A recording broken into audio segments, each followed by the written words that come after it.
This is my recreation of the most hyped moment of the Genshin 5.7 Archon Quest story. Are you ready for it? Are you ready for it? Wait a minute. Are you ready? Are you ready for it? Okay, here we go.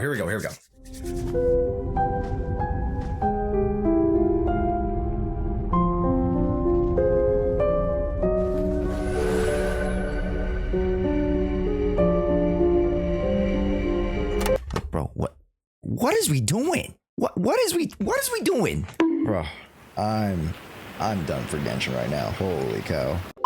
Hello folks, it's your boy Josh, and I got a little inspired by one of my Zen Zero Proxy podcast co-hosts to make this video in regards to my thoughts on the recent Genshin 5.7 story quest. A quest that was so charged going into the update being the one that was going to springboard us into the new era of Not Cry. It was meant to be a resurgence of Dainsleif. It was supposed to be a true actual meeting and a true interaction with both of the siblings, and it was supposed to be an overall reminder of what Genshin truly is. And I'm sad to say, honestly, it just became one of the last straws for me. And if you clicked on this video, I assume we're okay with spoilers, because much of the gripes that I had with the story involved the actual story, so stick with me here. First, I like to use the sandwich method with critiquing anything, slapping on a good, then a bad, then a good. Well, let's start with the good first, and say that the lore surrounding the quest was actually quite interesting. Nods to previous higher players surrounding the retainers, our sibling qualms with them as they attempt to revive Conrad as a whole new world, which in multiversal theory is quite the interesting concept that many cultural medias have done before. And of course, lore surrounding the Conrans themselves and Dane and the lineage of masters that also involves Sirology and Skirk. For those lore heads, it was actually an onslaught of lore drops, and to be honest, it was quite fun as a day one player who's sparingly been enjoying the game for the past 5 years. Yet there's no way the actual quest experience was that bad, right? There's no way they're just going to give us a dream about the sibling again, right? No way. Are we gonna Chat, don't tell me we're gonna dream and we're gonna meet. No, I've played these games before.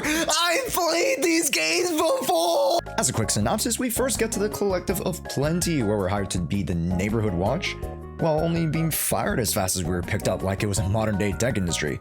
But in the little time we were on duty, we came across a very conspicuous cave, literally 10 paces from the entrance of the Collective of Plenty village. Like, bro, come on, are you actually kidding me? Although, to be fair, it was on a hill, and I placed a whole teleporting waypoint there because it got annoying to just climb the damn thing. But then we come across arguably one of the more high-def NPCs we've met, Dainsleif, whom I was already sus about from the beginning, and then when we started unprotected, non-consensual hand-holding, bro, I knew she was bad news. But with that touch, we were able to see a world that existed not within our reality. Spoilers, this is a new in-construction Conria that we were talking about earlier, and this so happens to be the timestamp of 500 years ago? What a convenient plot device that we just stumbled upon. And not only that, we also found a key to our spaceship. Yeah, on some nonchalant timing, because we just had a whole SpaceX spaceship in the middle of nowhere. Like, where was our spaceship this entire time? We had this the entire time, and we never thought once, hey, yeah, maybe I should go find my big ass spaceship so I can travel on out of here. Nah, we had to go fishing for 2 months to catch a ferry that Stockholm Syndrome does for 5 years into traveling across water and mountains that we need real life currency to actually make easier. But to wrap up the synopsis, we met with Dane, because anytime there's a sniffling of the abyss, his little Peter tingle goes off, and just so happens to do all the action while we were not there. Wow. So cool. All right, guys, thank you for telling me that, instead of like, hey, maybe showing us a cutscene or a cool panel showing him fighting. Nah, at that point, just give me black screen with white text. Okay, whoa. Okay, I didn't actually mean it. Come on. But hey, this is supposed to be the newest interlude quest. There's no way we only get to see Dane for 5 seconds and he poofs away again.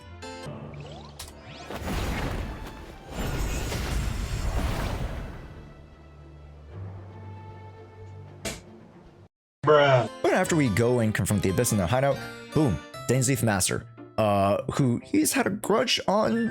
We do beat him up like 100 times or something.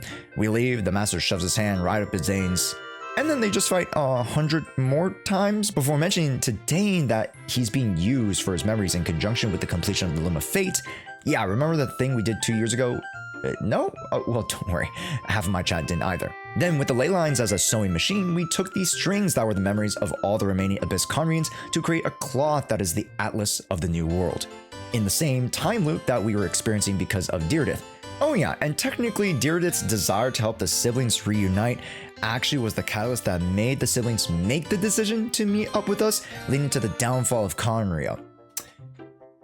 So that's crazy.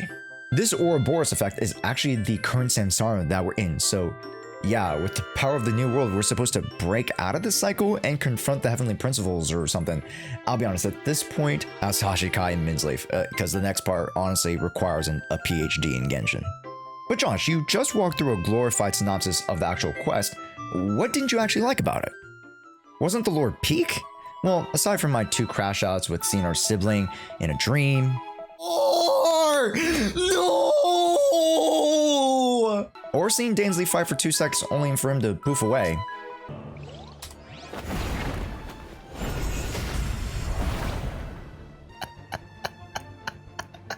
The biggest qualm that I had with the actual quest was the actual quest experience itself. This quest was a ton of talking, yapping, and nothing really to experience as a player. Sure, you helped Silali fight the Abyss Order, but that was just a few Abyss mages and those purple blobs. Like, I would have liked a bit more involvement with the quest than just small mob waves. Then we had to invade the camp of the Abyss Order. They couldn't even bother to make it a whole new area. They just repurposed the old Ochaganatlan area with no other new levels or anything like they would have at least tried with in literally any other update or region. And then the character of Dainsleif, bro. I've lost all faith in this guy with the exception of his amazing abilities to break elemental shields. Deirdith was also a glorified puzzle piece to bring together 2 weirdly shaped pieces that didn't really fit before to create a convenient connection to bring us to our sibling, for them only to just tell us more about their plans and not really have any consequence outside of that, as they've been doing for the past 3 years ever since we got jebaited by the Kari Bear quest. Folks, I'm just tired to have been told things, not seeing real consequence, and just being left dry with more questions about what the hell I just read versus more positively forward-looking questions on the possibilities of the story. Because let me tell you folks, I literally had to sit down for 20 whole other minutes after the story to actually break down it for chat. Twice, once during the sibling speech and then once after in our holistic review. It was disheartening how the quest can't stand on its own and just left more of my folks confused. And yes, you can say that, Josh, you should have just read the books in game or watched a lore recap video, but bro, if the quest was good about revisiting all information and piecing things together in a cohesive story, we wouldn't have this situation. When did we turn to get to a point where I didn't even realize we came here on a spaceship? And don't tell me there's been spaceships all along, because the machines in Sumer or whatever do not count as the same spaceships that we were using. But the reason for me giving such a negative reaction to the quest was because of the promises that I thought we were going to address going into 5.7, 5.8, and soon to be 6.x with Not Cry. I'll be completely honest in saying that I believe Not Cry will barely make a reference to anything that we actually did in this interlude quest, because I think they have a whole new story when it comes to Not Cry and the Lightkeepers and etc, etc. Which further digs this hole of crap that we've dug for years. I'm just tired of not seeing any results and just being told that things are happening in the background. It's been 5 years, and I'm glad that Not Cry is going to be trying to weave a story that's a little bit more linear, but until I see it, I'm going to be taking a huge step away from Genshin. And funny enough, let me make a reference to some of the other Hoyo games as reasons why the story doesn't do itself justice. As I mentioned before with the experience, we've complained in the neighborhood Hoyo title, HSR, about its black screens and white text alongside very little character movement, expression, and just overall less engagement on the screen and more reading. So too that I find myself reading so much, and I'm not going to address the voice acting situation, which understandably people can dock points with on this quest. For me, I'll wash the complaints under the rug. So for me, I had to read and voice characters by myself on stream while playing in Japanese. Shoutouts to Kenjiro Suda, by the way. But man, was it hard to stay engaged and the game without a full skip button. Bro, this quest would have been over in 10 minutes because there was just so little substance outside of text. Then when it comes to the actual story of it all, I'd like to head over to another popular Hoyo title, Zenless Zone Zero. my main game right now, and for those who experienced the 2.0 story, you might not have enjoyed the tutorials or other small kinks, but the story left you with food that actually made sense and brought you the preview of the next meal course. That being the experimentation with miasma and how they're gathering crystals in Hollow Zero to bring about the new project that uses memories to reanimate old foes and even friends. And you think they told us this? You think they needed 5 minutes of dialogue to explain this? Nah, they needed 2 minutes of a few comic panels and a cutscene, and boom, the sage is dead for the rest of 2.x. Where will she Yishen go up against her sister Yijiang? It's actually gonna be cinema. This is how you set up your audience, and not with Dane, who's off to who knows where again, our siblings now being in a whole new time period. That's how far they want to get away from us, and a dangling plot device that we'll reference later down the road, and a text bubble, and being like, hey, do you remember that dear the girl that tried to help us and you know actually messed up the whole timeline? Yeah, she's back to try to help us again, and I don't know how to... It's very disheartening to see other games adopt stronger storytelling and quest experiences within the Hoyo collection. And I haven't even mentioned games like Wuwa that I just played, the 2.2 story quest, and bro, that was peak. And I'm gearing up for the 2.4 story on stream. I haven't felt excited to play a story in a while, and Wuwa was the one reigniting that for me. Something's up with Genshin. But that's just my honest take on everything. As you can see, I tried to give as many examples and such to give you my perspective. If you don't agree, I'd love to hear what you say in the comments, but let's keep it civil. I invite challenging discourse, but no need to slander other people. Thank you so much for watching, and if you guys want to catch my Zen Zone Zero and Wuwa streams, come swing on by our Twitch streams and YouTube lives. And actually, I'll also be returning to HSR with a new 3.4 update. I heard there's the almighty skip button, and Final looks incredible.